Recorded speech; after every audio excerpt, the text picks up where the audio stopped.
All right, Tarot fam, this is part 3 of the kickoff to the numerology series. So we've already looked at Taylor Swift.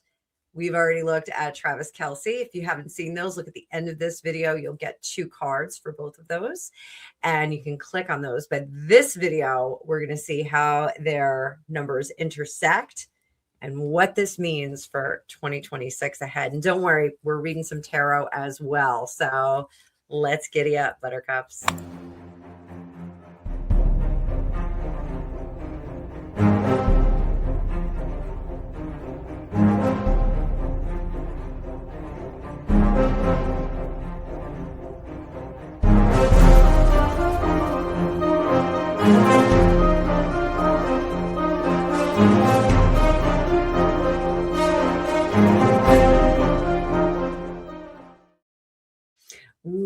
Welcome back. I'm Annabelle. I'm a tarot practitioner and psychic for over 35 years, but we're talking about numerology and backing it up with a little tarot in here. So thank you. If it's your first time here, please give me a sub. I have seen a lot of subscriber growth over the last couple of weeks, and I would love to see a little bit more of that. Yes, universe, more please. So let's take a look at what is going on with Taylor Swift and Travis Kelce. So, and I do have to give a shout out to one of my viewers, Penny D. Penny D's a big fan, and she wants to know what's going on with these two. Penny, I think you're right. I'm just saying it. I think you're right. So I'm not going to do the other person, maybe later, not in this series. But so Taylor is in a life path 8. And she's entering an 8 personal year as well. All of the things, power, visibility, authority, stepping into her own power, wielding that power, grabbing hold of the reins. She's going to be doing all of the heavy lifting on this. And the machine is running great. There's no corrective actions that she has to take. It really looks terrific. Travis, on the other hand, is a 6 life path, entering a 7 personal year, which is all about loyalty, but introspection at the same time. So he's going to be looking at if this is a really good fit. I don't think he's going to leap without looking very, very carefully. This kind of combination is creating a dynamic where one partner is externally very, very powerful and the other is internally reflective. So that can be just, you know, socially and personally at home, very conflicting actions.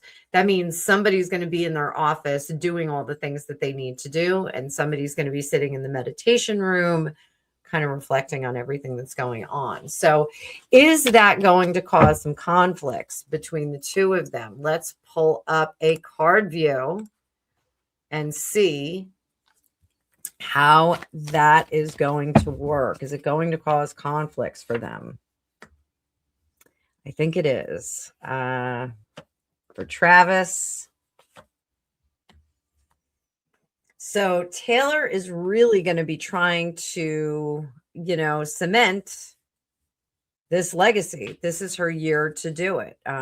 Number wise, it is her year to do it. He is looking for a softer landing, I think, after the wedding, or in the course of all the wedding. I don't even know if we're getting to the wedding. In the course of all the wedding stuff, he's looking for a little bit more of a softer landing, a softer, gentler Taylor Swift. And I think what he's getting is a much more driven Taylor Swift. So I think that is going to be difficult to reconcile. This kind of pairing works really well when there is power and privacy balanced. Are they going to be able to do that?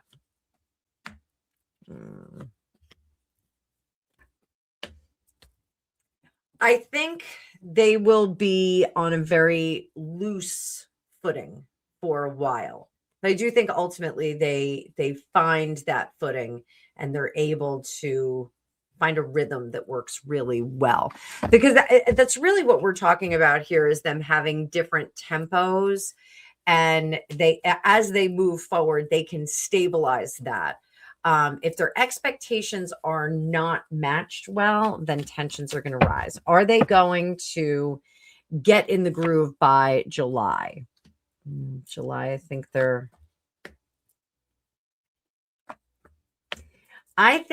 that Travis may be the one who wants to get off this ride. I think it may be a little too much. Certainly their financials are mismatched by, 100-fold. I believe he's only worth a few million and she's worth a million. So, financially there's a lot of difference in how they are matched, but I want to say mismatched here. So I think their goals, I think he's going to want, what was it? Didn't some other celebrity marry a guy who's like hunting and fishing and she was like super glam? It's just in recent years. Somebody I obviously don't follow very closely.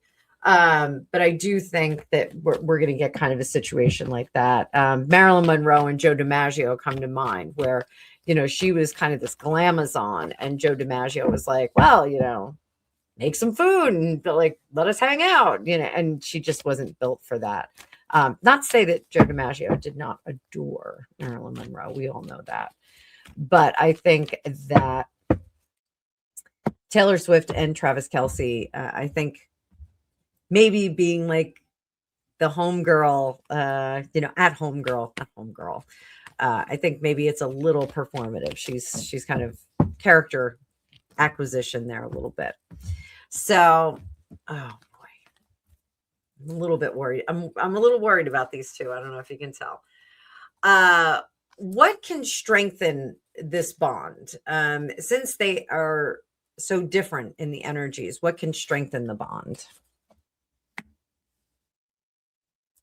Fresh, new thinking, throwing out conventions or preconceived ideas of what the relationship should be like and working on it together. So there, we've got that. What is going to create friction for them? What will create friction? Boredom will create friction. Money will create friction. And not being forthright about it. So if Taylor Swift wants to make another $10 million, she needs to be forthright about that. And she needs to say, hey, I just want to make this extra 10 million. I want to put it in, invest it. I want to buy a chalet in Switzerland, whatever she wants to do with it. She's got to be pretty forthright about what she is actually trying to accomplish with him. And Travis Kelce as well. If he wants to take 6 months off and breed rabbits in their backyard, then he's got to be forthright about that. He has to tell her, this is what I want to do. I'm not trying to put a spoke in your tire. I'm just trying to have a peaceful existence. And I do think he wants to have a little bit of a peaceful existence. I don't think he's a super flashy guy. So what keeps them aligned long term? What will benefit them long term?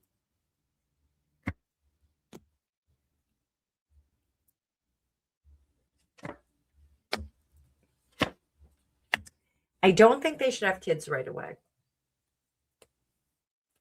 I think, does Travis want to have kids?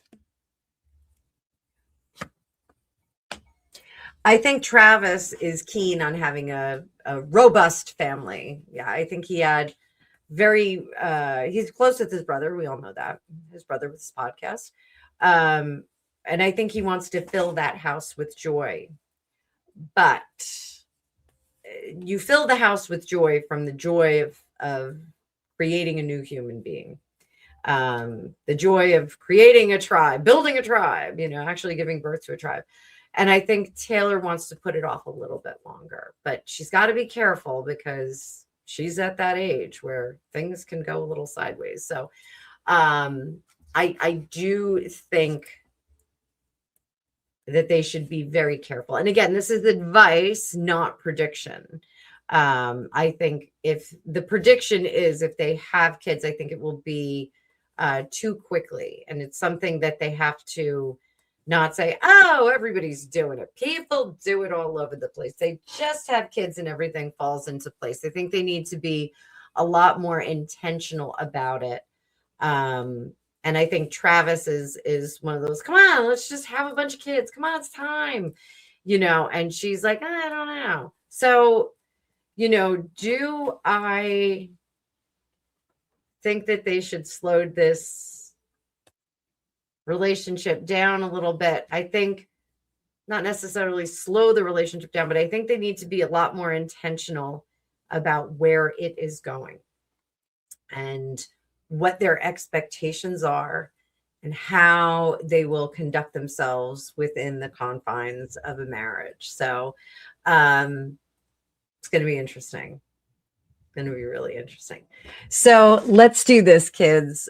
We are still going to do straight psychic predictions on them, but I did want to do some numerology, give you a little bit of lighter fare. This, consider it the hors d'oeuvre before the main course. So we might have some soup in there too, maybe a cheese plate or two.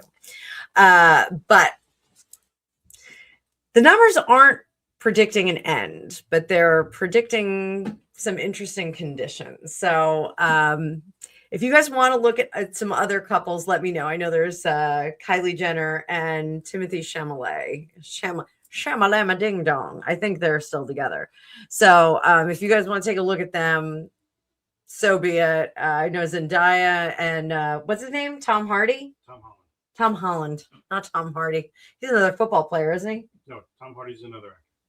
No, Tom Hardy is a football player, isn't he? No. Oh. I think it's Tom Brady. Oh, isn't there a Hardy in there someplace? No Hardy. So this is super fun, guys. I hope that you are enjoying it. Hope you're getting a kick out of this. I personally like numerology. I think it's kind of cool. I don't freak out when it's 11:11 on the clock, but if something happens, I do go, ooh, that's kind of neat. But let me know what you think. And like I said, if you want your own magical reading, you can schedule one. You can book one through the Hipsy app. There's a link down below. And I will be back very soon with another one. Bye for now.